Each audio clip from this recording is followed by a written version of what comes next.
Oke, selamat datang kembali di pembahasan mendalam kita. Kali ini kita akan fokus ke bab 15 dari Filosofi Sukses Napoleon Hill. Judulnya, Kesehatan Fisik yang Baik. Betul. Penting nih, ini bukan saran medis ya, tapi lebih ke eksplorasi gagasan Hill soal gimana kesadaran dan kebiasaan kita itu membentuk kesehatan. Iya, dia sangat menekankan hubungan pikiran tubuh itu. Apa yang kena di satu sisi, pasti ngaruh ke sisi lain.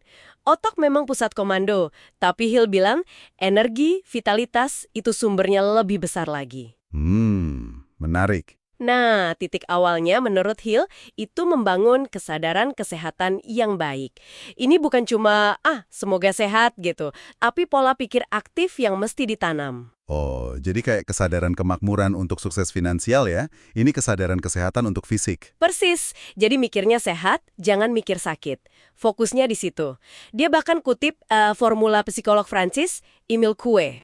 Oh iya, gimana tuh? Formulanya gini, hari demi hari, dalam segala hal, saya menjadi lebih baik dan lebih baik. Diulang terus biar masuk ke alam bawah sadar. Alat bantu praktis katanya. Oke. Jadi mindset itu fondasi utama ya. Terus gimana dia menerjemahkannya ke tindakan nyata? Dia kan nyebut soal menjauhkan pikiran dari khawatir, takut, Iya, itu poin penting. bahkan bilang emosi negatif kayak dengki, dendam, itu bisa bikin racun di darah. Agak gimana ya? Kedengarannya agak ekstrim gak sih? Nah, itu gagasan kunci Hill. Dia percaya banget kondisi mental negatif itu nggak cuma soal perasaan nggak enak, tapi beneran punya efek fisiologis. Langsung. Oh, jadi bukan metafora aja. Menurut dia sih gitu, emosi kayak gitu memicu perubahan kimiawi di tubuh yang bisa merusak. Jadi jaga pikiran positif itu bukan sekedar motivasi, tapi strategi kesehatan fisik yang fundamental banget dalam filosofinya. Wow, oke. Masuk akal sih kalau dipikir, koneksi pikiran tubuh. Nah, ngomongin koneksi ini, Hill juga nyinggung postur. Kenapa ya postur tubuh bisa sepenting itu sampai ngaruh ke fungsi organ? Perspektif Hill di sini agak unik ya. Dia bilang postur bagus itu bukan cuma soal penampilan, tapi ngasih ruang fisik yang optimal buat organ-organ dalam biar kerjanya nggak terhambat. Jadi kayak lebih lega gitu organnya. Iya, postur tegak itu bikin aliran saraf dan sirkulasi darah lebih lancar. Penting banget buat kesehatan organ. Ini hubungan mekanis langsung yang, sering kita abaikan kan? Bener juga sih. Nah, selain postur, ada bahasan makanan untuk kebugaran. Tapi kok dia masukin udara sama air juga, nggak cuma nutrisi. Kayaknya dasar banget ya. Betul. Buat Hill, ini bukan cuma soal apa yang di piring, tapi gimana kita manfaatin elemen dasar ini.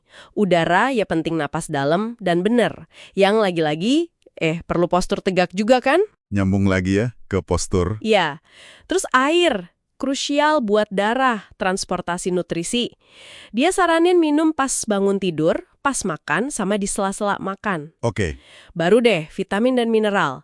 Dari makanan beragam, buah, sayur, biji-bijian, susu, sedikit seafood atau daging. Buat ngatur fungsi tubuh. Tentu, ini kan tulisan lama ya, jadi buat gizi spesifik ya tetap konsultasi ahli medis modern. Pastinya.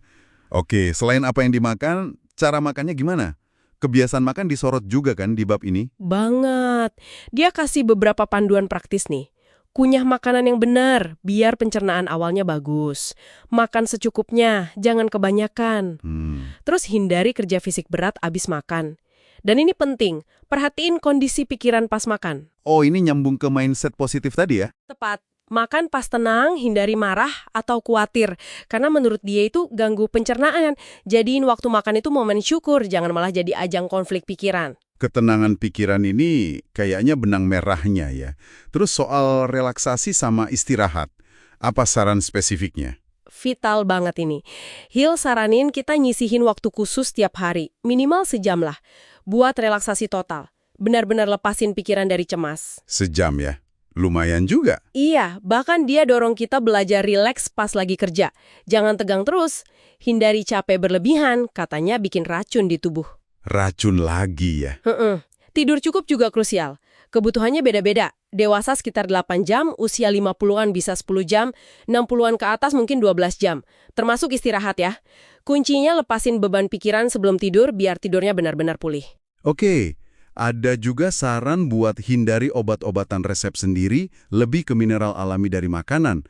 Dan kok ada soal puasa juga ya? Apa hubungannya? Iya, dia lihat puasa itu bukan cuma buat berat badan ya, tapi cara alami buat istirahatin organ vital. Kayak naluri hewan gitu kalau lagi sakit. Oh gitu. Dia saranin puasa singkat, 1-3 hari. Bisa nyegerin badan pas lagi lesu. Semacam riset alami gitu deh. Sesuai sama idenya buat balik ke prinsip alamiah tubuh. Menarik. Ujung-ujungnya balik lagi ke kesadaran. Hill bilang kesehatan itu anugerah terpenting kedua setelah nurani yang baik. Nggak ternilai harganya. Bener banget. Buat nanemin kesadaran ini, dia saranin afirmasi. Kayak, saya sehat sempurna, mental dan fisik, dan saya melakukan segala hal untuk menjaga kesehatan saya dengan baik. Diulang terus, biar kuat mindset sehatnya. Oke, jadi kalau dirangkum nih bab 15 ini, intinya kesehatan fisik yang baik itu akarnya di kesadaran kita ya. Pikiran positif, emosi terkontrol, postur, nutrisi, istirahat, relaksasi, itu tuh pilar-pilarnya. Betul. Dan ini bukan soal hasil instan, tapi lebih ke membangun kebiasaan yang dukung kesehatan kita secara keseluruhan gitu ya. Iya, persis. Pengingat kuat banget kalau kita punya peran aktif buat kesehatan kita, dimulai dari cara mikir dan kebiasaan sehari-hari. Setuju. Nah, sebagai penutup nih, mungkin ada pertanyaan buat Anda renungkan. Gimana caranya Anda bisa mulai numbuhin kesadaran kesehatan yang lebih kuat dalam rutinitas harian? Mungkin mulai hari ini, apa satu langkah kecil aja yang bisa Anda ambil?